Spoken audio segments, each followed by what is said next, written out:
Bem-vindos ao canal A Voz da Ampulheta. Se você gosta de conteúdo histórico, se inscreva, curta, comente e compartilhe. Muito obrigado! Hoje a gente viaja no tempo até o ano de 732 d.C., quando aconteceu a famosa Batalha de Poitiers, um confronto que ficou marcado como um dos mais importantes da história medieval. Imagina a cena: exércitos gigantescos, guerreiros armados até os dentes, e um choque direto entre culturas diferentes. Tudo isso aconteceu em um campo de batalha no que hoje é a França. Era uma época de tensão. O Califado Omíada, que já havia conquistado quase toda a Península Ibérica, estava expandindo seus domínios rumo ao norte da Europa. Do outro lado, os francos, liderados por Carlos Martel, queriam proteger seus territórios e, claro, sua influência. De um lado, o exército franco-burgundio, liderado por Carlos Martel, prefeito do palácio, espécie de primeiro-ministro do Reino Franco. Do outro, as forças muçulmanas, comandadas por Abd al-Rahman al-Ghafiqi, governador da região de Al-Andalus, a parte da Península Ibérica sob domínio islâmico. O que estava em jogo? Mais do que uma simples batalha territorial, Poitiers virou um símbolo. Para muitos cronistas cristãos medievais, foi o momento em que a Europa freou a expansão muçulmana rumo ao norte. Carlos Martel saiu como herói e foi apelidado de Martelo dos Infiéis, mesmo que esse título seja mais propaganda do que realidade.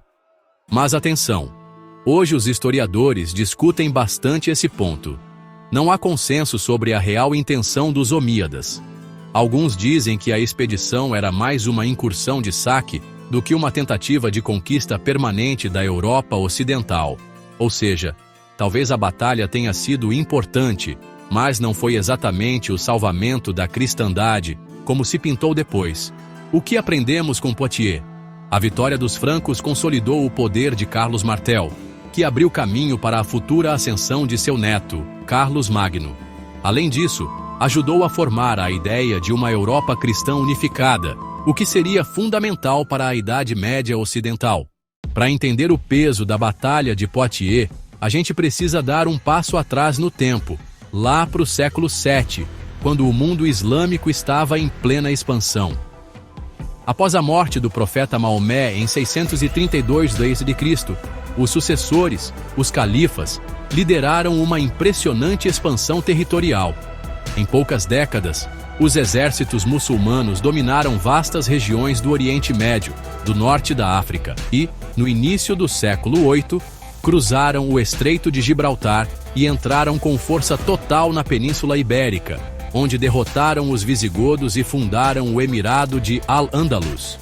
Com uma combinação de fé religiosa, organização militar eficiente e uma estrutura administrativa sólida, o Califado Omíada foi ampliando suas fronteiras e espalhando o Islã, junto com avanços em ciência, arte e arquitetura, por vários cantos do mundo conhecido.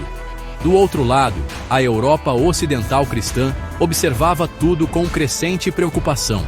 A velocidade com que os muçulmanos haviam conquistado territórios tão vastos e tão próximos causava medo, especialmente entre os reinos cristãos mais ao norte. É nesse clima de tensão e incerteza que surge a Batalha de Poitiers, em 732 d.C. Liderados por Carlos Martel, os francos enfrentaram o exército muçulmano sob o comando de Abd al-Rahman al-Ghafiqi, governador de Al-Andalus. Foi a primeira grande batalha em solo franco entre as forças islâmicas e um exército cristão unificado. A pergunta que pairava no ar era clara: quem venceria esse confronto de civilizações? Mais do que um simples combate, Poitiers se tornaria um símbolo, embora nem sempre fiel aos fatos, de resistência da cristandade frente ao avanço islâmico. Mas, como veremos mais adiante, a história é sempre mais complexa do que parece à primeira vista. Do lado europeu, o destaque era ninguém menos que Carlos Martel, apelidado de O Martelo. E o apelido não era à toa. O cara era conhecido por sua firmeza, estratégia militar e liderança impiedosa em campo de batalha.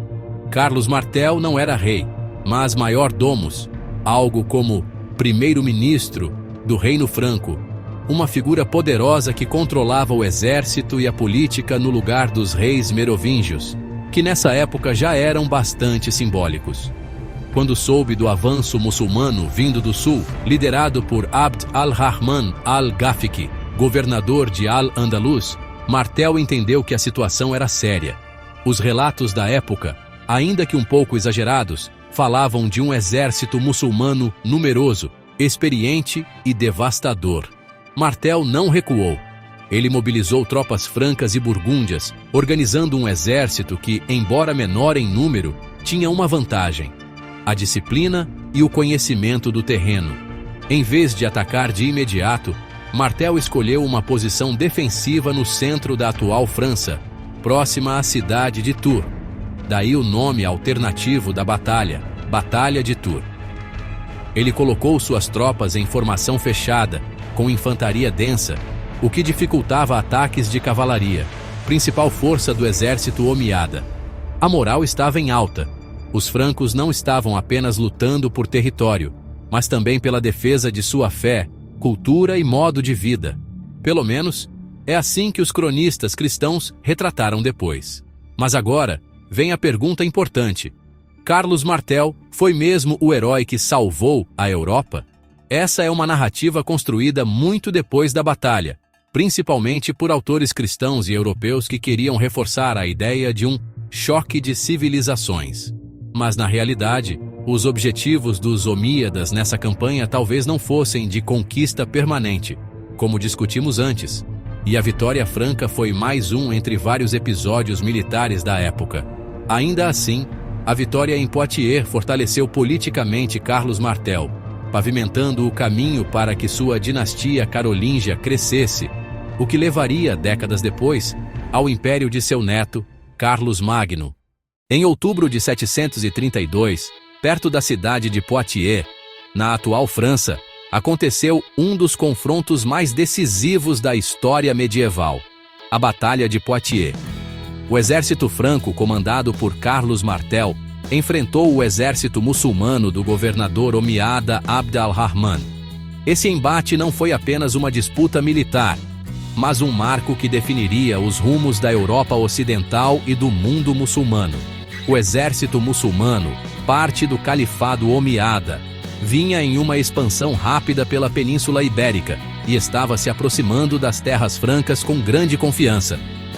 Abd al-Rahman era um comandante experiente, que já havia obtido vitórias em diversas batalhas. Ele confiava na mobilidade e na habilidade dos cavaleiros muçulmanos para dominar os inimigos com táticas rápidas e contundentes. Do outro lado, Carlos Martel, líder dos francos, sabia que a ameaça era séria. Martel, cujo apelido, o Martelo, reflete sua habilidade militar, formou um exército sólido, que incluía tanto cavaleiros quanto infantaria pesada. Seu objetivo não era vencer pela velocidade, mas sim pela disciplina e resistência.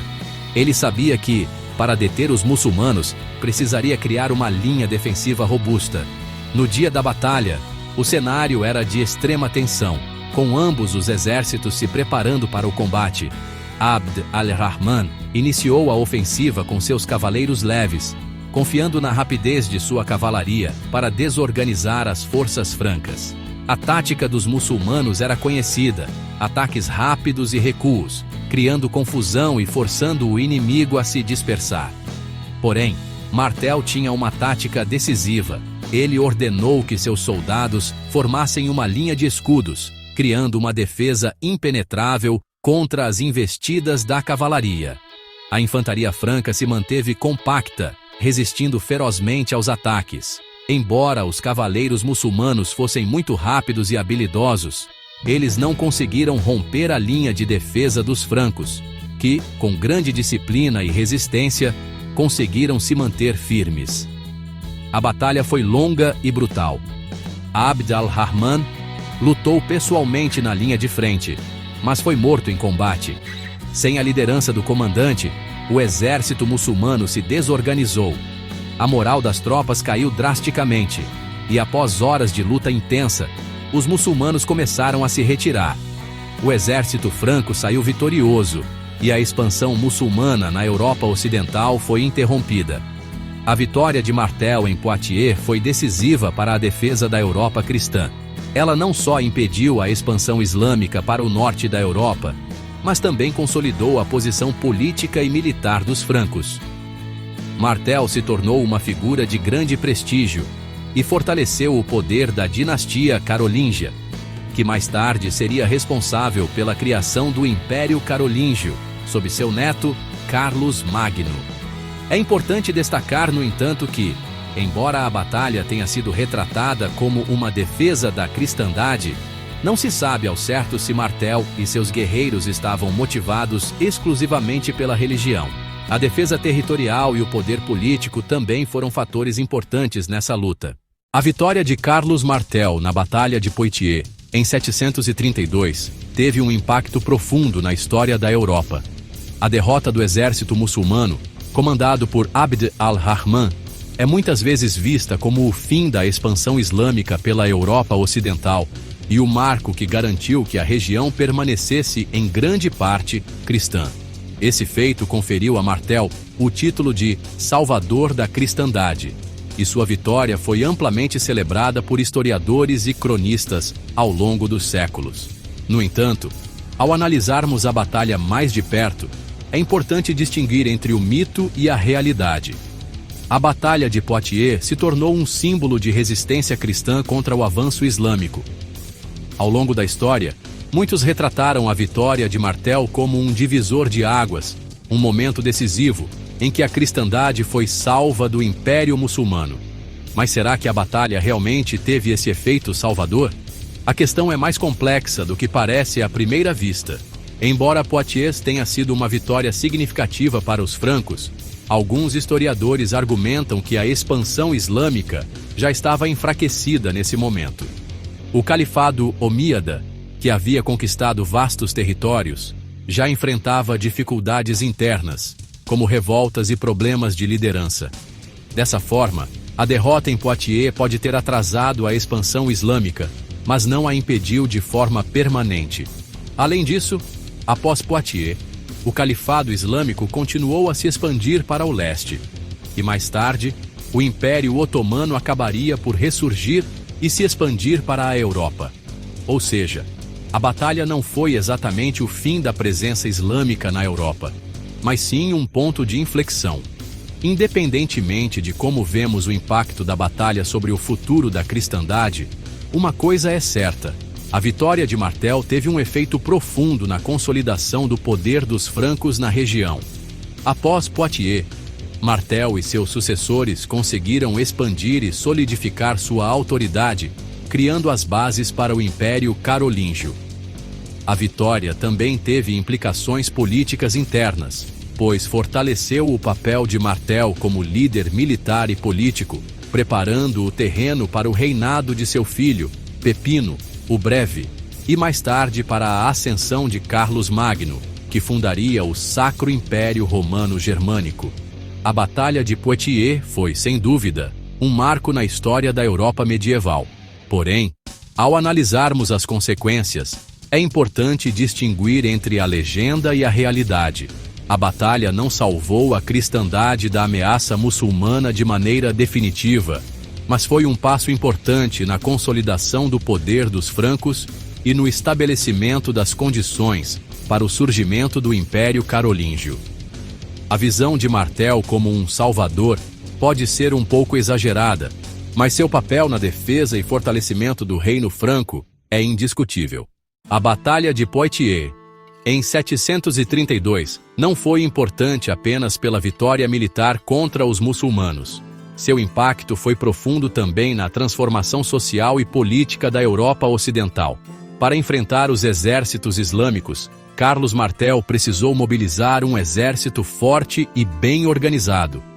No entanto, naquela época, os reis francos não contavam com um exército permanente. Os guerreiros vinham principalmente da aristocracia local, que era recompensada por sua lealdade. Sem recursos para pagar salários em moeda, algo raro e escasso na época, Martel recompensou seus guerreiros com terras, muitas delas confiscadas de instituições da Igreja. Ao distribuir essas terras, ele consolidou alianças e garantiu a fidelidade dos chefes militares. Foi um passo decisivo para a formação do sistema feudal. O feudalismo foi o modelo dominante de organização social, econômica e política na Europa medieval. Era baseado em 3 pilares principais: a posse da terra, considerada a principal fonte de riqueza e poder; a hierarquia de lealdade, onde o rei distribuía terras a nobres, os senhores feudais, que por sua vez tinham vassalos sob sua proteção; a relação entre senhores e camponeses. Os camponeses, servos, trabalhavam as terras em troca de proteção, moradia e parte da colheita. Era um sistema descentralizado, onde o poder real era limitado e o controle local era exercido por senhores feudais. A urgência militar da época, evidenciada em Poitiers, acelerou a descentralização do poder real. Carlos Martel, ao buscar apoio militar, acabou estimulando um sistema onde a terra se tornava pagamento, fidelidade garantia poder, e a autoridade do rei era diluída entre os nobres regionais. Embora o feudalismo tenha raízes mais profundas, remontando à crise do Império Romano, as decisões de Martel ajudaram a consolidar esse modelo no mundo franco. Portanto, a Batalha de Poitiers não causou o surgimento do feudalismo, mas contribuiu fortemente para sua consolidação, ao reforçar práticas que se tornariam a norma na Europa por séculos. Foi o início de uma nova era, onde a guerra, a terra e a lealdade definiriam a estrutura da sociedade medieval. A Batalha de Poitiers não foi apenas um evento militar marcante, ela ajudou a pavimentar o caminho para um dos maiores líderes da história europeia, Carlos Magno, neto de Carlos Martel. Mas como chegamos de Martel até Carlos Magno? Após a morte de Martel, seu filho, Pepino, o Breve, assumiu o controle do reino franco. Ele consolidou o poder da família carolíngia e, com o apoio do Papa, depois o último rei merovíngio, tornando-se oficialmente rei dos francos em 751. Essa aliança entre o trono e a igreja foi crucial para a legitimidade dos carolíngios. Pepino governou com firmeza e, ao morrer, deixou o trono para seu filho, Carlos Magno, Charlemagne. Carlos Magno foi um governante ambicioso. Entre os séculos 8 e 9, ele ampliou significativamente os domínios francos, conquistando regiões que hoje fazem parte da França, Alemanha, Itália, Holanda e Áustria. Com isso, reuniu grande parte da Europa Ocidental sob um único governo, algo que não acontecia desde o Império Romano. Mas Carlos não foi só um conquistador. Ele também promoveu uma renovação cultural e intelectual que ficou conhecida como Renascimento Carolíngio. Investiu na fundação de escolas, na cópia e preservação de manuscritos antigos e no fortalecimento do latim como língua culta. O momento simbólico de sua ascensão aconteceu no ano 800 a.C., quando foi coroado imperador do Ocidente pelo Papa Leão III, em Roma. Esse gesto marcou a tentativa de reviver o Império Romano, agora cristianizado e sob liderança germânica. Nascia o que mais tarde seria chamado de Sacro Império Romano Germânico. Apesar de o Império Carolíngio ter durado apenas até o século IX, seu impacto foi duradouro. Fortaleceu a ideia de uma Europa cristã unificada, lançou as bases para o modelo feudal que se consolidaria nos séculos seguintes e influenciou profundamente o ideal de império medieval. A morte de Carlos Magno, em 814 d.C., marcou o início do declínio do Império Carolíngio. Sua morte, sem um sucessor tão forte quanto ele, gerou uma série de disputas internas e abriu portas para invasões externas, especialmente pelos vikings, que saquearam várias partes da Europa Ocidental. Esse processo de fragmentação resultou na divisão do império em vários reinos, estabelecendo um cenário de instabilidade política e social. Durante esse período de incertezas, o feudalismo se consolidou como o sistema dominante na Europa.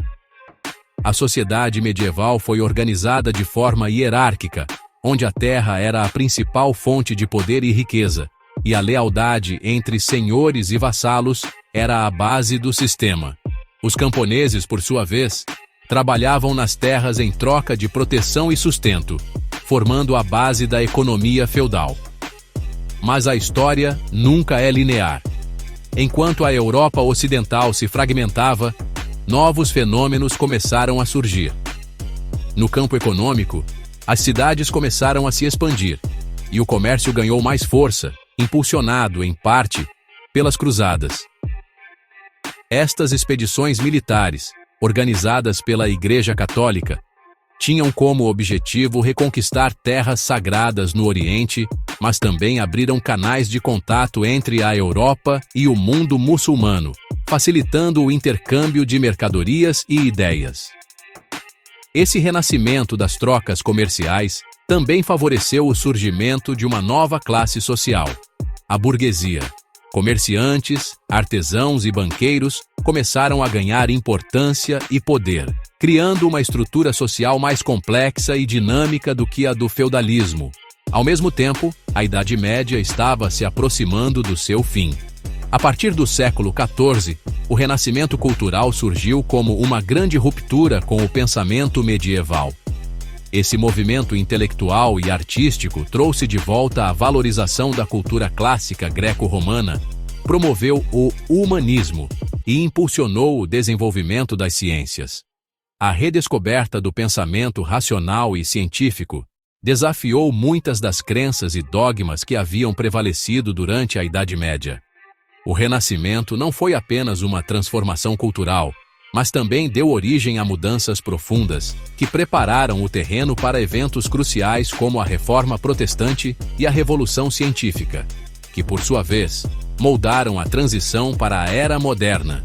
Portanto, a Idade Média, com suas longas décadas de guerras, pestes e instabilidade, também foi um período de inovações, avanços culturais e transformações sociais.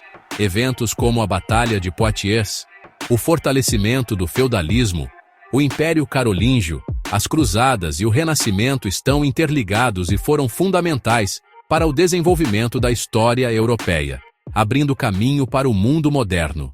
Chegamos ao fim dessa jornada épica pela história. Exploramos como a Batalha de Poitiers, um confronto decisivo entre os francos liderados por Carlos Martel e os exércitos islâmicos do Emirado de Córdoba, marcou profundamente o destino da Europa Ocidental. Mas será que podemos mesmo dizer que Poitiers salvou a cristandade? A história não é um jogo de "e se?".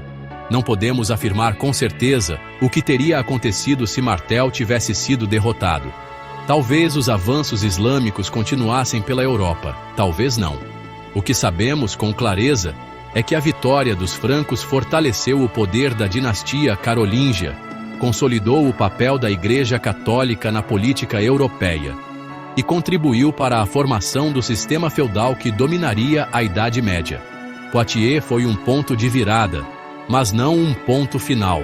O Império Carolíngio, a posterior fragmentação feudal, as Cruzadas, o Renascimento, todos esses acontecimentos compõem uma trama complexa de continuidades e rupturas. A história da Europa e do mundo é feita de ciclos, disputas de poder, contatos culturais e transformações profundas. E qual a lição que podemos tirar disso tudo? A história mostra que o mundo está sempre mudando e que nenhum império, nenhuma crença ou sistema político é eterno. Tudo é transitório. Cabe a nós, que estudamos o passado, entender esses movimentos para não repetir os mesmos erros. E, quem sabe, construir um futuro mais justo, mais consciente e mais humano. Se você ficou até o fim, não se esqueça de se inscrever no canal, curtir e comentar suas dúvidas. Nos vemos na próxima viagem histórica. Valeu!